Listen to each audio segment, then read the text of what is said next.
Good evening, and welcome to day 2 of AHA's Scientific Sessions 2020. We're delighted that you could join us tonight for our daily recap.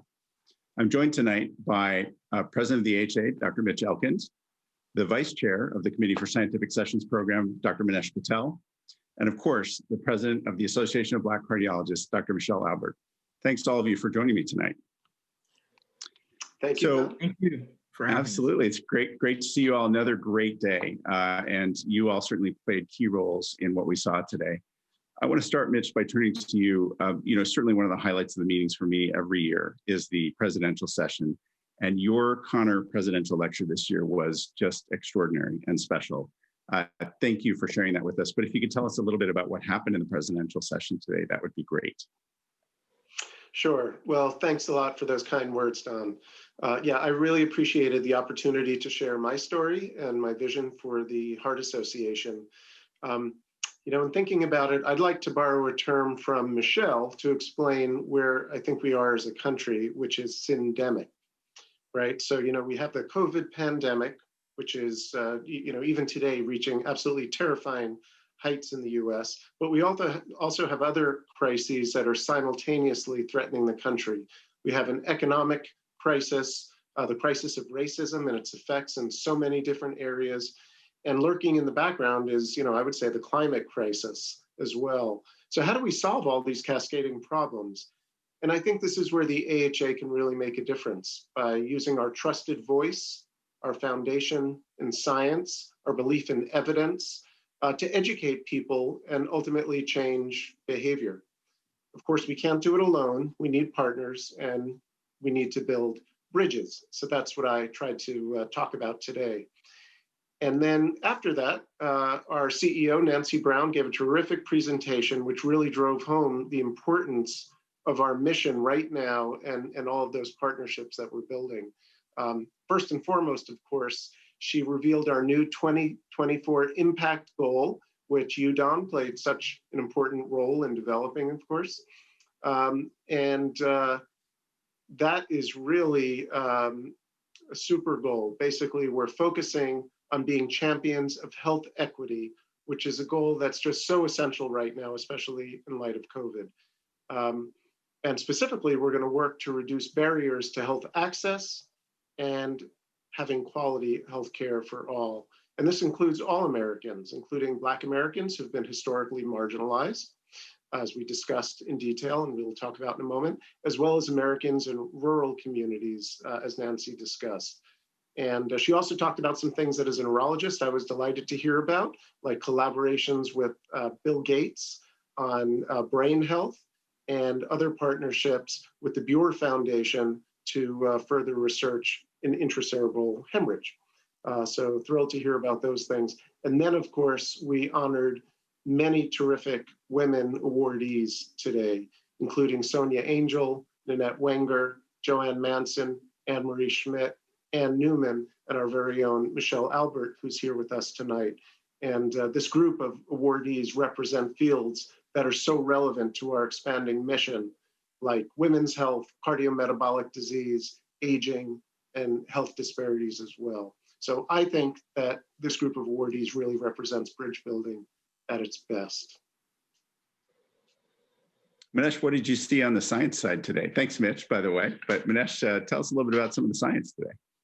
Well, Don, I'll just say that it was a classic AHA day, just so inspiring. The presidential speech, the structural racism session, thoughts that run through your mind, and then you sit and start to see the science. And the late-breaking science session had, I think, starting to transition some of our thoughts. There were 2 trials that sort of caught my interest.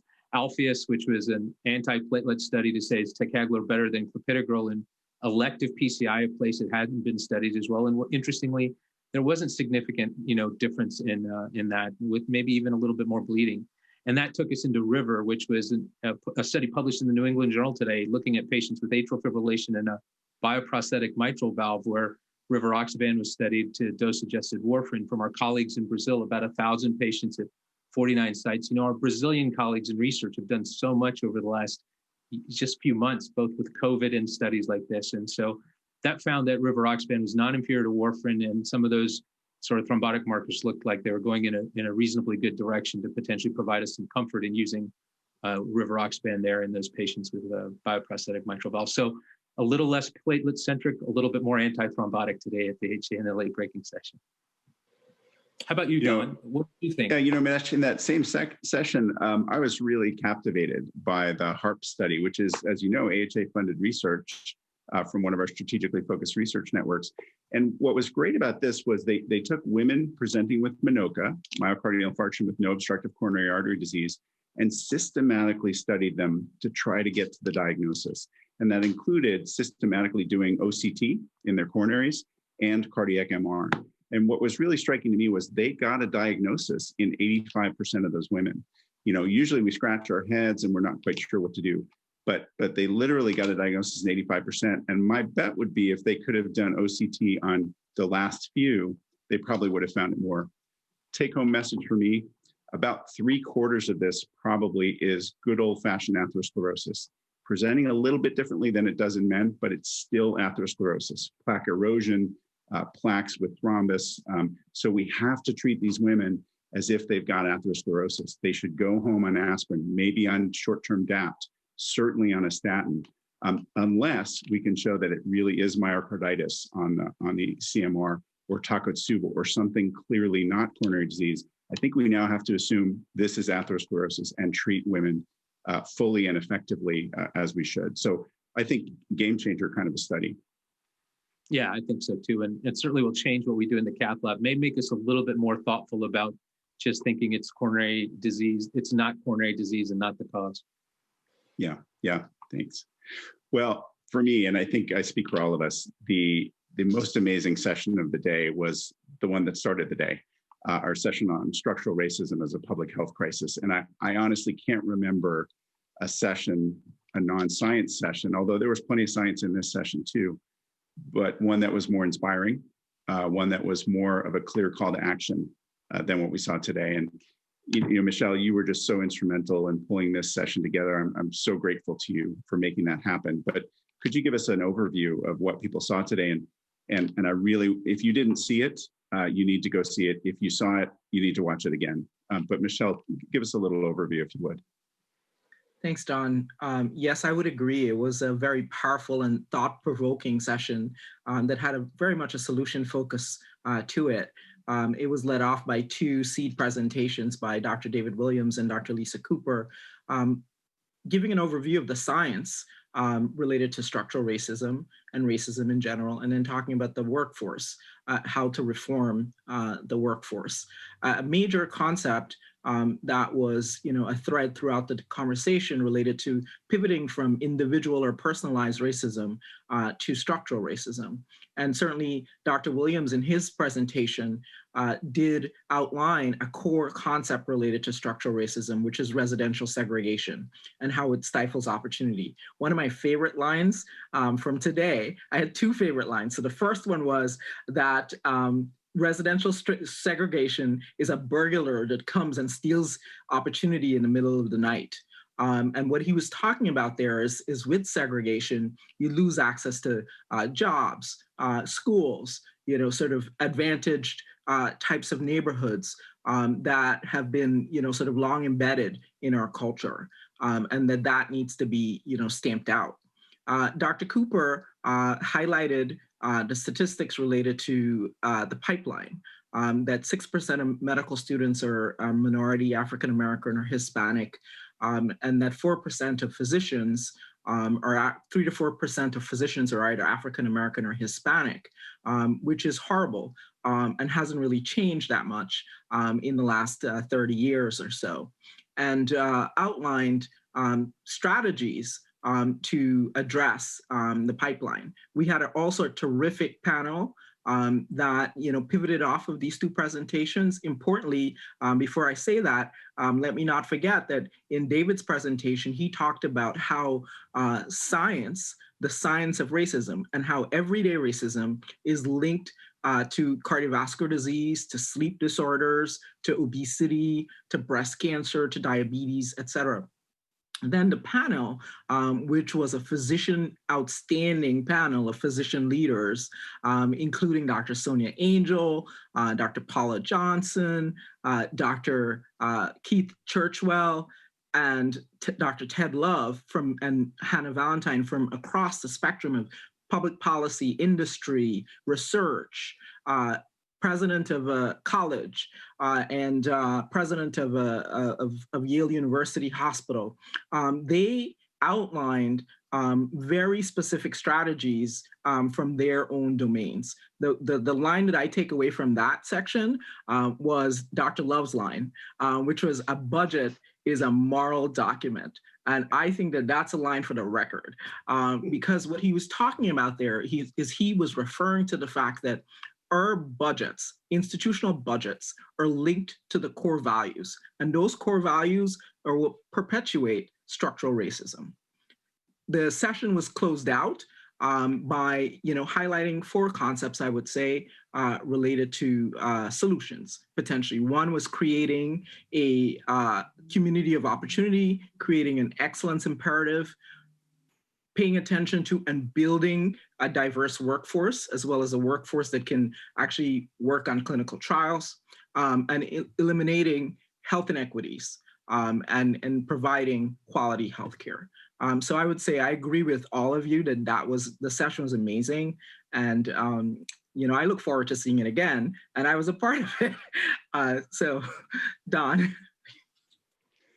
Thanks so much, Michelle. That's such a great summary of. I mean, there were 50 lines that I want to take away. Yeah.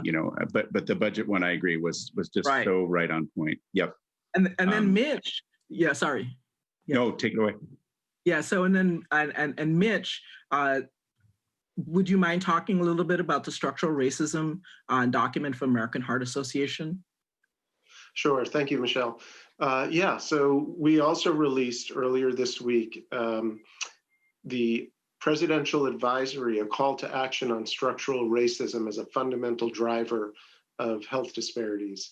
And that was the lead person on that. The chair of our writing committee was Keith Churchwell, who you mentioned, who's a part of the panel, and a really terrific team of people from around the country working on it. And it was a pretty ambitious document, basically set out initially definitions of structural racism and definitions of terms that are relevant to this topic. I encourage people to check it out and learn about this.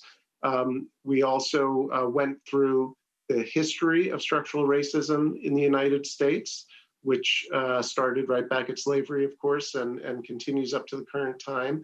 We talked also about some of the AHA statements that have come out in the past related to the health of Black Americans, of Native Americans and Alaskan Latinos. We also have had past statements on social determinants of health. But what we discussed is that all of those prior statements left out structural racism as a fundamental element.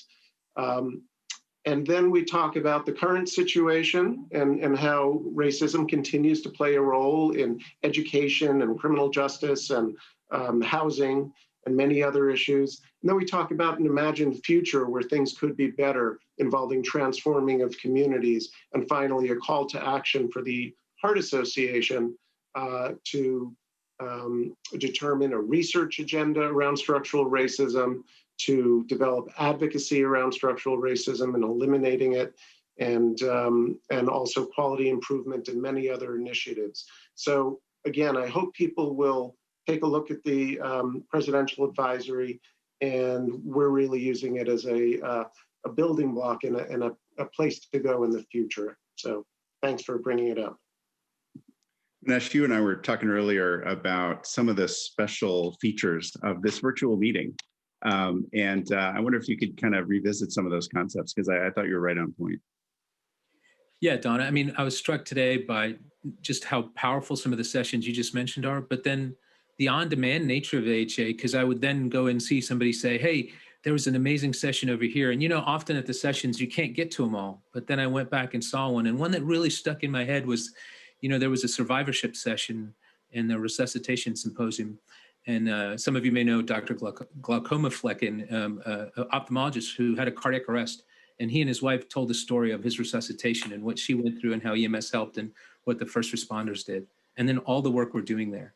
So that with like ECMO studies yesterday and then other science today just really struck me like the ability to get to so many different things is powerful. What do we got to look forward to, Don?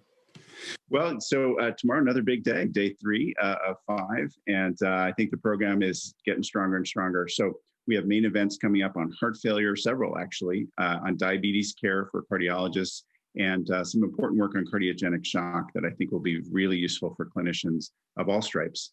My favorite is the late-breaking session 4 on fish oil, fancy drugs, and frustrations and lipid management.